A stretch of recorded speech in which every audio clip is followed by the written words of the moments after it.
Social Science Paper 2 Section C. Instructions are answer any 6 questions out of 9 questions given below. Means each question is of 3 mark, 18 marks of the total section. Question number 38. Look at the picture given below and answer the following questions. Number 1. Which stupa is shown in this picture? Answer is Sanchi Stupa. Number 2. In which state is this stupa located? Answer is Madhya Pradesh. Number 3. This stupa is a precious specimen of architecture of which religion? Answer is Buddhist architecture. Question number 39. Give information about the Sun Temple at Modhera.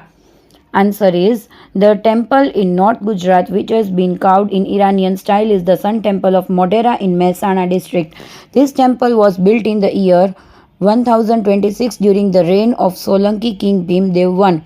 The entrance gate on the east side of the temple was constructed in such a way that the first rays of the sun directly entered the Garbhagruha, Sanctum Sanctorum, and fall on the gem-studded crown of sun god. Thereby, the entire Sanctum Sanctorum is lit up and a divine atmosphere is created. 12 idols of sun god have been sculpted outside the sanctum. There are 108 small temples in the surrounding area.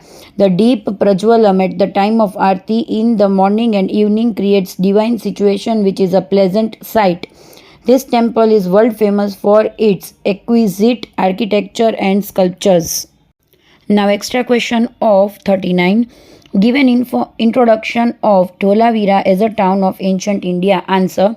Dholavira is situated about 140 kilometers from Bhuj in Khadir Bet in Bhachau Taluka. This ancient town is a contemporary of Harappa and has the features of the Indus Valley civilization. The Archaeological Department of Gujarat State had surveyed this site of ancient civilization in 1990 under the guidance of Ravindra Singh Bisht. The palace and walls in main town were painted in white color. Strong fortification around the town suggests strong security. Stone, bricks and clay was used for construction of fortification. Arrangement was made for purification and filtration of water. Dholavira was a systematically planned town. Now one more extra question of question number 39. People of Mohenjo-daro were very careful about their health and hygiene. How can we say this? Answer. In ancient time, the drainage system of Mohenjo-daro was found in Crete Island in the Mediterranean Sea region. Each house has a cesspit connected to the drainage system which drained out the dirty water from the town. There were stone lids above the sewers at some distance. Sewers were often cleaned by opening the lid. It was an efficient system which proves that the people were very careful about their personal health and public hygiene. This planned, systematic and efficient drainage system clearly proves that they were very careful about their health and hygiene. Question number 40. Give information about Takshashila University. Answer is Takshashila was the capital of the ancient kingdom of Gandhar. Takshashila University was located near Rawalpindi in the present-day Pakistan. According to a belief, this university was named after Taksh, Bharat's, that is Lord Ram's brother, son. It was a renowned center of education in the 7th century where education was imparted in 64 subjects. The teacher-student ratio was 1:20 and admitted students from all over India. Jivak, the disciple of Lord Buddha, had studied Ayurveda at Takshashila. Among the other famous students were Prasenjit, the king of Kaushal, great grammarian Panini, Kautilya and Chandragupta Maurya. Important among the subjects taught were Vedas, military science, philosophy, Ayurveda, grammar, astronomy, archery and Gajvidya. The students had freedom to select subjects of their choice. The Chinese scholar Fa Hin had visited this university at the beginning of the 5th century AD. Now extra question of question number 40 is give introduction about ancient Tamil literature. Answer is 4 Dravidian languages Tamil, Telugu, Kannada and Malayalam developed their script in the ancient age. However, the oldest among these was Tamil literature.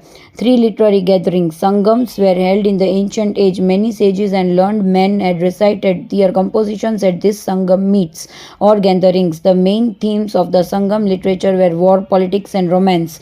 Though these works are collectively known as Sangam literature. The most famous among the Sangam literature were Itu Thokoi, a collection of 8 poems, Tolkappiyam, work on grammar, and a Pathu Pattu, a collection of 10 songs. Thiruvallur wrote the famous Kurai, which deals with many aspects of life and religion. Shilpadikaram and Mani Mekhalai are other famous ancient works in the Tamil language.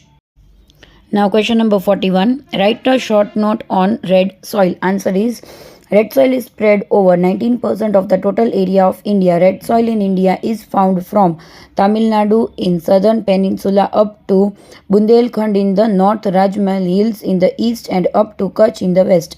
Such soil is also found in the districts of Udaipur, Chittorgarh, Dungarpur, Banswara, Bhilwara, etc.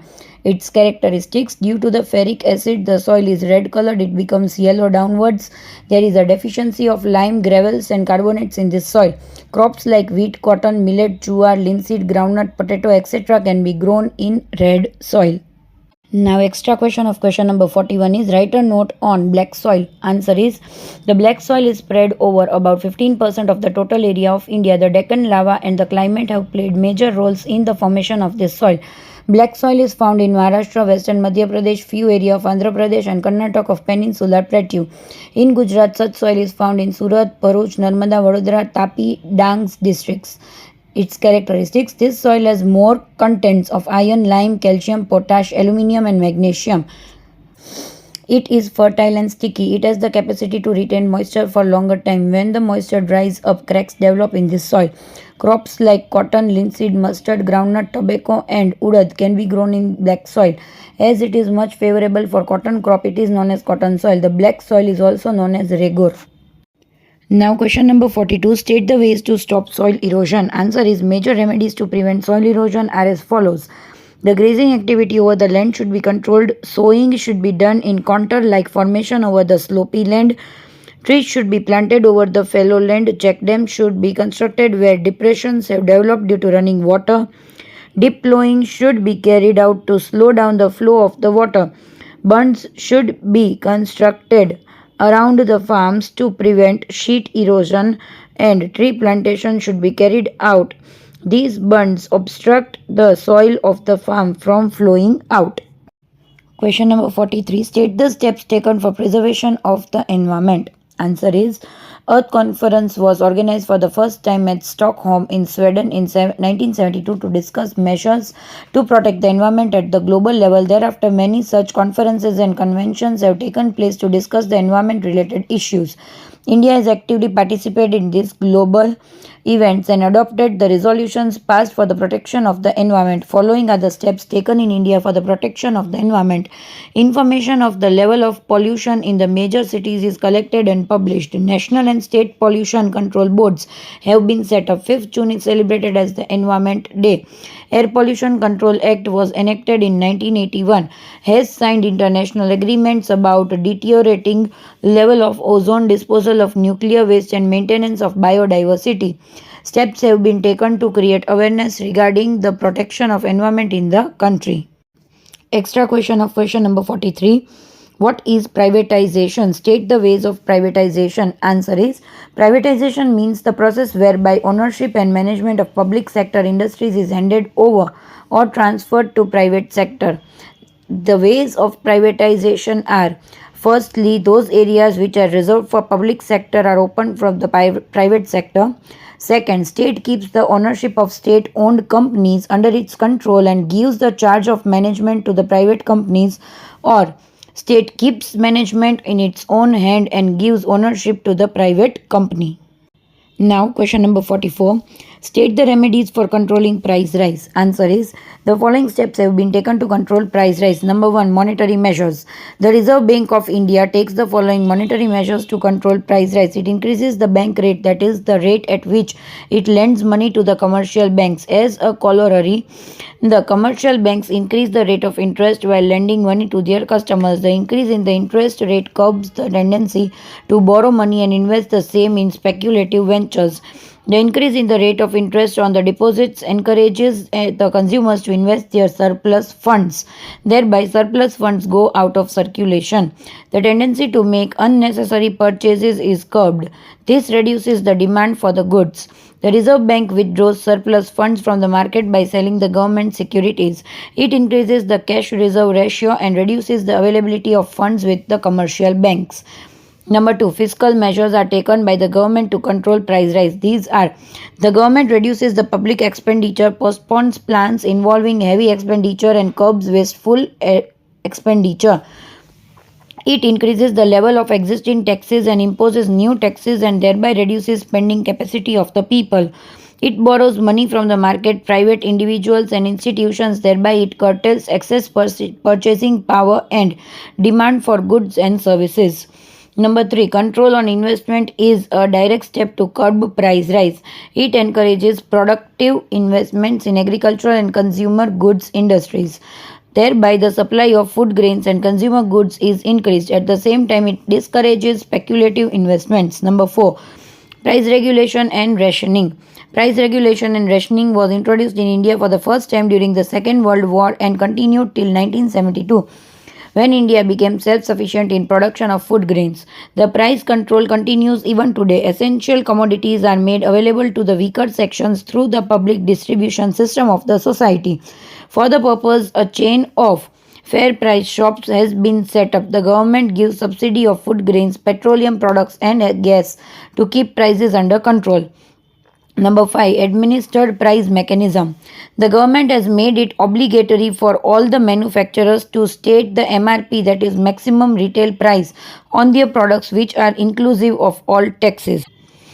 Essential Commodities Act 1955 lays down the level of stocks to be maintained and their display. The traders are required to maintain stock registers.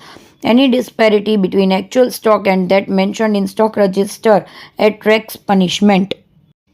Extra question of question number 44. Black money is one of the reasons for price rise. Explain the statement.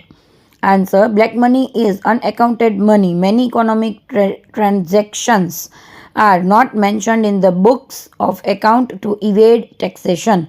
Excess income is hidden in the form of black money. Black money constitutes parallel economy in India, whereby such persons invest in land and real estate, or they lend money to those who indulge in unfair trades like smuggling and speculative trade. They are afraid of being caught and therefore prefer to spend money on luxurious lifestyle. They store their money outside the country in foreign banks. In this way, black money is a contributing factor to the price rise. Question number 45. Who can file a complaint? What are the details required to be submitted in a complaint? Answer. A complaint to the District Consumer Forum can be filed by number 1, the consumer, number 2, the Government of India, state government and the Government of Union Territory, number 3, Consumer Society, number 4, representative of consumer, and number 5, any member of the family of the consumer who had purchased goods or services. A complaint can be either written or typed or sent through email. When a complaint is lodged in a forum or court, it has to be accompanied by affidavit giving information about name, address and contact number. The reasons for filing complaint should be clearly stated. Xerox copies of the supportive documents or evidences related to complaint should be enclosed. Bills and receipts of payment should be enclosed. Details of check should be given when the payment is made by check. Other evidences such as copy of advertisement, pamphlet, prospectus and terms or conditions offered by the seller should be enclosed. A complaint has to be filed within 2 years of the incident. Consumer may call 1-800-233-0222 of Gujarat State Helpline or 1-800-114000 of National Helpline to file complaint and to seek legal information and guidance. Now, question number 45, extra question. Define the following terms. Number 1 is hoarding. Hoarding is piling up of the stock of commodities in anticipation of price rise in the near future. The manufacturers and the traders do hoarding to earn extra profit, whereas the consumers do it to make saving for their future requirements. Number 2, black market. Black marketing is an unfair trade practice wherein the traders hoard the products in demand, create artificial shortage, and sell these products at a price in excess of its market price. Number 3. Smuggling. Smuggling is an illegal activity undertaken by a class of people known as smugglers. They bring inside goods like gold from outside India without paying the import duty and sell the same in the local market. Thereby, they cause loss of revenue to the country. Question number 46. Which are the schemes started by the government of Gujarat to ensure equality to women? The government of Gujarat has started the following schemes to elevate the status of women and for empowerment of women. Number 1 is education. Realizing the role of education in raising the status of women, the following schemes have been implemented. School entrance ceremony and chariot festival to encourage girls' education. Vidya Lakshmi bond to women living below poverty line in the urban areas and villages having less than 35% literacy. Saraswati Sadhana Yojana to provide free bicycles to 1.5 lakh girls per annum and free ST bus pass to girls who are required to go outside their village for education. Sabla Yojana provides nutritious food and skill training to adolescent girls. Number 2, employment. Gujarat government has reserved 33% jobs in the government services for women. Mission Mangalam Yojana provides financial help to Sakhi Mandal of women to make them self-reliant. Number 3, political empowerment. Gujarat government has raised the quantum of reserved seats for women in the local self-government from 33% to 50%. Number 4, women's welfare. Pension is provided to destitute widows and laborers under the Rashtriya Swavlamban Yojana. Beti Bachao Abhiyan has been started with the slogan Beti Bachao, Beti Vadhao and Beti Padhao. E-Mamta program provides financial help and health services to the pregnant women. Chiranjeevi Yojana provides medical services free of cost to pregnant women belonging to the scheduled castes and the scheduled tribes. Department of Women and Child Welfare was started in 2001 to implement schemes related to welfare of women and children. Question number 46, extra question. State the reasons for gender inequality in India. Reasons for gender inequality in India. Gender-based discrimination, also described as discrimination against women, is a major challenge to human development in India. Discrimination against women is found in many social customs and traditions like child marriage, female infanticide, uneven marriage, ill treatment of women in the form of torture after the death of husband, dowry, the practice of sati and polygamy prevailed in India. The parda and burqa systems were blatant disrespect towards women. A male child was always a preference of the Indian families. Discrimination was made between male child and female child in their upbringing. Until the end of the 19th century, women were denied education. Even after independence, the percentage of women literacy is less. The dowry system has flourished and taken inhuman form of physical and mental torture and ultimately bride burning and or suicide committed by women. According to 2011 census, the male-female ratio of population is uneven. The male population is 51.54% as against 48.46% female population. In some states, the ratio of female population to male population is 1,000:800 or less. The most startling are the findings of the Human Development Report of 2015, which give a clear-cut picture of gender bias against women. In other words, women suffer discrimination in every area even today.